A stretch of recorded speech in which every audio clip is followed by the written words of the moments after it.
है। तो अब आप ये बताइए कि जहां 42,836 नियोजित शिक्षकों ने यहाँ पे बाजी मारी है, तो आपके युवाओं को फायदा हो। और अभी आपने कहा कि आने वाले दिनों में सक्षमता परीक्षा की बात आ रही है। यदि सरकार ऐसी चाहती है हमें राज्यकर्मी का दर्जा देने के लिए सक्षमता परीक्षा की जरूरत पड़ेगी, हम देने के लिए तैयार। इकाई में जाइए, लेकिन हम लोगों का ये कहना था कि ठीक है, यदि आपको एग्जाम लेना है तो लीजिए, लेकिन हम नए नियोजन इकाई में क्यों जाएंगे? हम 10 साल से कार्यरत है, कोई 15 साल से कार्यरत है, कोई 20 साल से कार्यरत है। वो फिर मैं चंद्र प्रकाश मोदक और आप देख रहे हैं प्रकाश खबर। अभी हम मौजूद हैं टीपीएस के जो प्रखंड अध्यक्ष हैं उनके साथ, और उनसे जानने का प्रयास करेंगे जो बीपीएससी के जो नए सरकार के नियमावली आए हैं और नए शिक्षकों को चयन करना है, इसको लेकर के इनकी राय जानने के प्रयास करेंगे।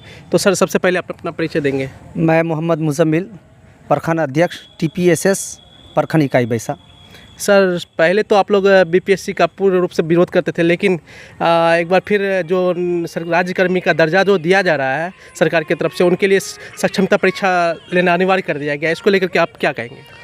हाँ प्रकाश जी, आपने बहुत ही अच्छा प्रश्न पूछा है कि हम लोग बीपीएससी का जो है परीक्षा का बहिष्कार कर रहे थे। तो मैं आपको यहाँ बता देना चाहता हूँ, बीपीएससी परीक्षा का हम लोग बहिष्कार नहीं कर रहे थे, बल्कि हम लोग जो है सरकार की जो नीति है उसका हम लोग बहिष्कार कर रहे थे। सरकार की जो नीति है वो ये थी कि आप नए नियोजन इकाई में जाइए, लेकिन हम लोगों का ये कहना था कि ठीक है, यदि आपको एग्ज़ाम लेना है तो लीजिए, लेकिन हम नए नियोजन इकाई में क्यों जाएंगे? हम 10 साल से कार्यरत है, कोई 15 साल से कार्यरत है, कोई 20 साल से कार्यरत है। वो फिर से नए नियोजन इकाई में जाएगा, फिर से वो जूनियर बनेगा। इस चीज़ का हम लोग बहिष्कार कर रहे थे। और आपको मैं एक बात और बता देना चाहूँगा कि अब जो है बिहार सरकार ने 1,70,000 जो वैकेंसी दिखा रही थी, कि 1,70,000 वैकेंसी दिखाया उन्होंने। उस वक्त सारे शिक्षकों को बोला कि आप जो है इसमें आप भी जो है फॉर्म भर सकते हैं यदि आप राज्यकर्मी का दर्जा लेना चाहते हैं तो। लेकिन हम लोग सांगठनिक रूप से हम लोगों ने इसका बहिष्कार किया था। हम लोगों ने शिक्षकों को बताया था कि नहीं, हम इस पर नहीं भरेंगे, हम लोग अपने जिस जगह पे हैं वहीं राज्यकर्मी का दर्जा हम लोग लेंगे, चाहे इसके लिए सरकार जो भी हमारी शर्त रखती है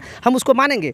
फिर भी हमारे पास जो डाटा है तो कुछ शिक्षकों ने संगठन की बात को यदि नहीं भी माना तो 64,723 शिक्षकों ने एप्लीकेशन किया, उन्होंने फॉर्म फिलअप किया, लेकिन वहीं पे 51,214 शिक्षकों ने परीक्षा में भाग लिया।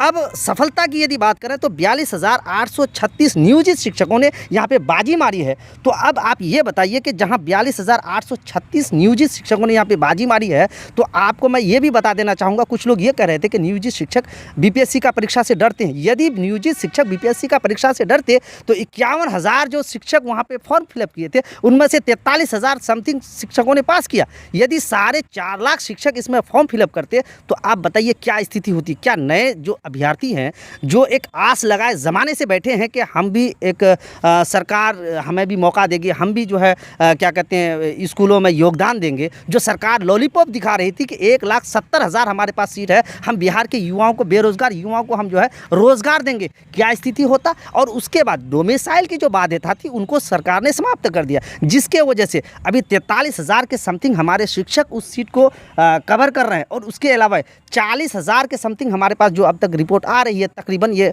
फैक्ट नहीं है, लेकिन 40,000 जो बाहर के शिक्षक हैं, जो हमारे बिहार से दूर के शिक्षक हैं, वो लोग आकर के सीट को जो है यहाँ पे कवर कर रहे हैं। तो आप बताइए बिहार के युवाओं को क्या रोजगार मिला? अब उसके बाद भी अगर बात करें जिन युवाओं को रोजगार मिला है तो उनके लिए अब तक कोई नियमावली अब तक बना ही नहीं है। उनको क्या मिलेगा? सिर्फ सरकार ने ये कहा कि 25,000 मिनिमम उनकी जो है मूल वेतन होगी। सुविधाएं क्या मिलेगी उनको, जो है पेंशन के रूप में क्या मिलेगा, उसको EPF होगा या NPF होगा या क्या होगा, तो ये सारी बातें हैं। तो सरकार से यही कहना चाहेंगे, यदि आप बिहार के लिए सोचते हैं, शिक्षकों के लिए सोचते हैं, तो आप जो है स्पष्ट कोई ऐसा निर्देश लाइए, कोई ऐसा रूल लेके आइए जो बिहार के युवाओं को फायदा हो। और अभी आपने कहा कि आने वाले दिनों में सक्षमता परीक्षा की बात आ रही है। यदि सरकार ऐसी चाहती है हमें राज्यकर्मी का दर्जा देने के लिए सक्षमता परीक्षा की जरूरत पड़ेगी, हम देने के लिए तैयार हैं। ठीक है, धन्यवाद।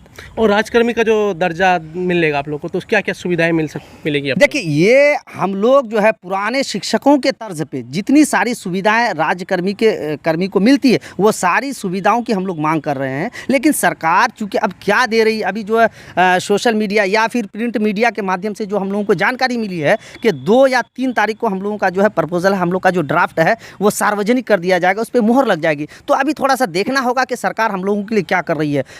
चूँकि सरकार अब तक जितना भी किया हम लोगों को चाइनीज़ वेतनमान, चाइनीज़ तरह का ही सामान देने का अब तक का जो रिकॉर्ड रहा है। लेकिन इस बार देखते हैं यदि सरकार हम लोगों के अपेक्षाओं के तरह उतरती है तो फिर हम लोग सरकार का स्वागत करते हैं। यदि फिर उस पर कुछ कटौती करती है तो सांगठनिक रूप से हम लोग देखेंगे, उस पर विचार करेंगे और सरकार के साथ हम लोग दो चार करने के लिए तैयार हैं।